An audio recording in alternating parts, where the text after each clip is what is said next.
στα κρατικά νοσηλευτήρια, η οποία φαίνεται πως όλο και χειροτερεύει δυστυχώς, σε σημείο που ήδη οι λειτουργοί της υγείας να κάνουν λόγο για κατάσταση διάλυσης και να καλούν τον Υπουργό να λάβει μέτρα. Κύριε Αθανασίου, καλώς ορίσατε στην εκπομπή μας. Ευχαριστώ για την πρόσκληση. Όντως, εικόνα διάλυσης είναι που παρουσιάζουν σήμερα τα κρατικά νοσηλευτήρια, και σε τι συνίσταται αυτό, για να δούμε και τι ενδεχομένως πρέπει να γίνει και τι ζητάτε από τον Υπουργό. Η κατάσταση στα νοσηλευτήρια είναι όντως πολύ δύσκολη. Δεν έχουμε φτάσει ακόμη σε σημείο να είναι blackout ή παράλυση. Αλλά οδεύουμε προς τα εκεί. Αυτό οφείλεται κατά κύριο λόγο στις υπεράνθρωπες προσπάθειες που κάνει το ιατρικό, νοσηλευτικό και το παραϊατρικό προσωπικό. Υπάρχουν γιατροί οι οποίοι φεύγουν από τα εξωτερικά ιατρεία το απόγευμα 5, 6, 7 η ώρα, αντί να φεύγουν στις 3 η ώρα, που είναι υποχρεωμένοι, που τελειώνει η ώρα εργασίας τους, και βλέπουν μέχρι και 50 και 70 ασθενείς. Αυτός είναι ο λόγος που δεν φτάσαμε ακόμη σε blackout. Θεωρούμε ότι τα δημόσια νοσηλευτήρια είναι η ραχοκοκαλιά του συστήματος υγείας. Ο Κύπριος πολίτης σε αυτή τη φάση, ο οποίος βιώνει τραγικά πράγματα και λόγω της κρίσης και λόγω άλλων καταστάσεων, εμείς θέλουμε να τον ενδυναμώσουμε στο θέμα της υγείας και όχι να τον αποδυναμώσουμε. Γι' αυτό και μέχρι τώρα, παρόλο που έχουν συμβεί πολλά και διάφορα, ούτε καν δυναμικά μέτρα πήραμε, ούτε απεργίες κάναμε. Θέλουμε διάλογο και κουβέντα, κυρίως με το Υπουργείο Υγείας, το οποίο θα κάτσει να μας ακούσει. Έχουμε προτάσεις, γιατί είμαστε, πιστεύω, γνωρίζουμε το αντικείμενο, είμαστε οι κύριοι παίκτες και οφείλει το Υπουργείο Υγείας να ακούσει τις προτάσεις μας. Είναι απλά πράγματα τα οποία θα βοηθήσουν στην περαιτέρω απάλυνση του προβλήματος. Για πείτε μας 1, 2, 3 ποια είναι τα βασικά πράγματα που ζητάτε, αφού μας πείτε και ποια είναι τα βασικά προβλήματα που αντιμετωπίζετε και που οδηγούν σε αυτή την εικόνα. Θα πω ένα παράδειγμα που έχει να κάνει με την κοινή λογική. Αυτή τη στιγμή έχει διαμορφωθεί, έχει χτιστεί η μονάδα αυξημένης φροντίδας, που είναι ένα σκαλοπάτι πριν την εντατική νοσηλεία. Είναι γύρω στα 30 κρεβάτια. Όλα είναι έτοιμα και λείπει ένας γιατρός και ένας εξειδικευόμενος. Αυτό είναι το αίτημα των γιατρών, του διευθυντού της εντατικής μονάδας στο Γενικό Νοσοκομείο. Αυτό το πράγμα δεν υπάρχει ανταπόκριση από το Υπουργείο, με αποτέλεσμα τι γίνεται. Αυτοί οι αρρώστοι μέχρι τώρα πηγαίνουν στον ιδιωτικό τομέα και στοιχίζουν περίπου στο κράτος 10 εκατομμύρια ευρώ. Για να μην πληρώσουμε 10 εκατομμύρια ευρώ, εμείς προτείνουμε 2 γιατρούς που θα στοιχίζουν 4.000 ευρώ το μήνα, 40 το μήνα, που είναι τα 40.000, που είναι τα 10 εκατομμύρια. Αυτά είναι απλά, είναι κοινή λογική, τα οποία πρέπει να απαντήσει το Υπουργείο άμεσα. Ναι, αλλά αν υπάρχει αυτό που αριθμητικά ακούγεται πολύ σοβαρό και αν χρονίζει και δεν λαμβάνονται μέτρα και δεν υπάρχει απάντηση, μπορεί να δημιουργηθεί υποψία σε κάποιον ότι κάποιος κάπου πίσω από όλο αυτό το σκηνικό, διότι ξέρετε, είμαστε η χώρα των σκανδάλων το τελευταίο διάστημα. Δεν θέλω να πω ότι γίνονται σκάνδαλα. Οφείλω να πω ότι και ο ιδιωτικός τομέας στην Κύπρο, δεν είμαι εδώ για να υποστηρίξω μόνο το δημόσιο τομέα.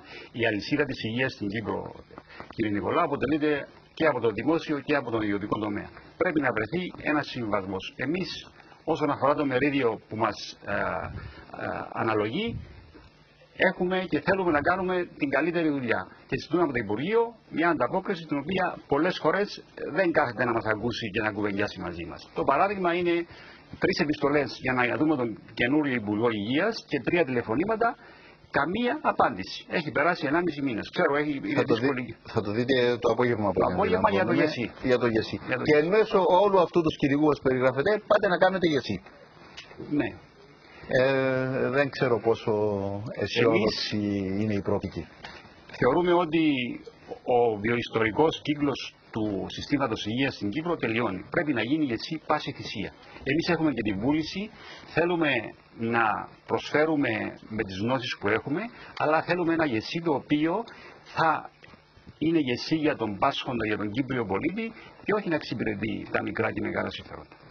Λοιπόν, γυρίζω στο θέμα των προβλημάτων που αντιμετωπίζουν τα κρατικά νοσηλευτήρια, και επειδή είμαι βέβαιος ότι ο περισσότερος κόσμος που μας βλέπει τώρα έχει και ιδίαν γνώση, αντίληψη και εμπειρία, να περιμένει με τις ώρες σε πρώτες βοήθειες, για παράδειγμα, γιατί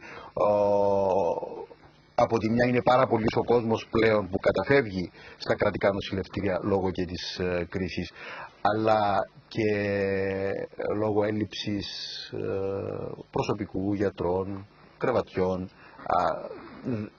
συνθηκών αντιμετώπισης όλου αυτού του σκηνικού. Να βλέπουμε να αναβάλλονται εγχειρήσεις ή να υποβαθμίζεται η παρεχόμενη υπηρεσία νοσηλείας λόγω όλου αυτού του σκηνικού, και δεν ξέρω αν μέσα από αυτή την κρίση όπως την βιώνουμε τι προτεραιότητες βάζετε και αν μπορεί να αντιμετωπιστούν όλα αυτά έτσι όπως τα βιώνει ο κόσμος καθημερινά, και ίσως δεν είναι και λίγα έτσι όπως τα περιέγραψα. Ναι.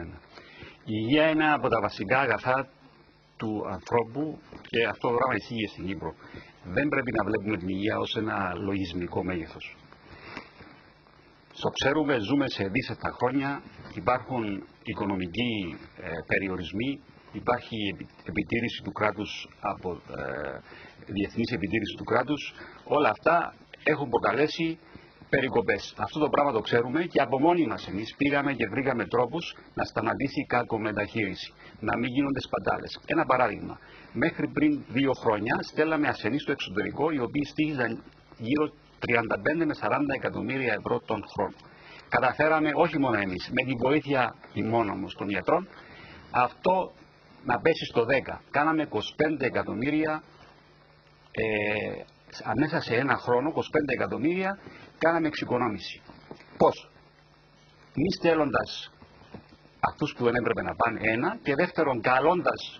Σήμερα κάναμε στο Μακάριο νοσοκομείο, κάναμε χειρουργία, 8 δύσκολα χειρουργία κρανιοσυνοστέωσης, φέραμε τους γιατρούς από την Αμερική και από την Ελλάδα, κάναμε 8 περιστατικά τα οποία θα στήριζαν 30 με 35.000 το ένα στο εξωτερικό, 8 επί 30, 250.000, και άντε να στοιχίσουν στην Κύπρο τώρα maximum 10.000. Όλα μαζί. Άρα ένα απλό παράδειγμα. Μας λέτε ότι μέχρι κάποια στιγμή στο παρελθόν στέλνονταν στο εξωτερικό περιπτώσεις ασθενείς οι οποίοι δεν έπρεπε να πάνε. Ήταν η περιραίουσα ατμόσφαιρα έτσι. Και εγώ προσωπικά, και το λέω και δημόσια, έχω στείλει ασθενείς στο εξωτερικό που τώρα παραδέχομαι ίσως έπρεπε να μην πάει. Αλλά έτσι ήταν η περιραίουσα ατμόσφαιρα. Δεν κατηγορώ κανένα. Όμως ήρθαμε σήμερα και κάνουμε από μόνοι μας. Καταλάβαμε το πρόβλημα, δεν έχει λεφτά, δεν μας βγαίνει, πρέπει να κάνουμε οικονομίες. Και ένας απλός τρόπος που κάναμε οικονομία. Κάναμε 25 εκατομμύρια οικονομία.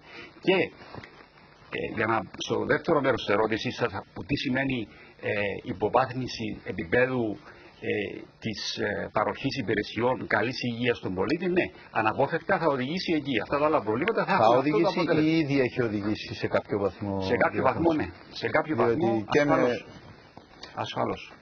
Έχουμε το άλλο πρόβλημα που έχουμε εμείς οι γιατροί, είναι το θέμα των αμοιβών μας. Οι αμοιβές των γιατρών, παρόλο που έχουν γίνει περικοπές σε όλο τον κόσμο, το γνωρίζουμε, εμάς έχουν γίνει περικοπές πολύ αιματηρές.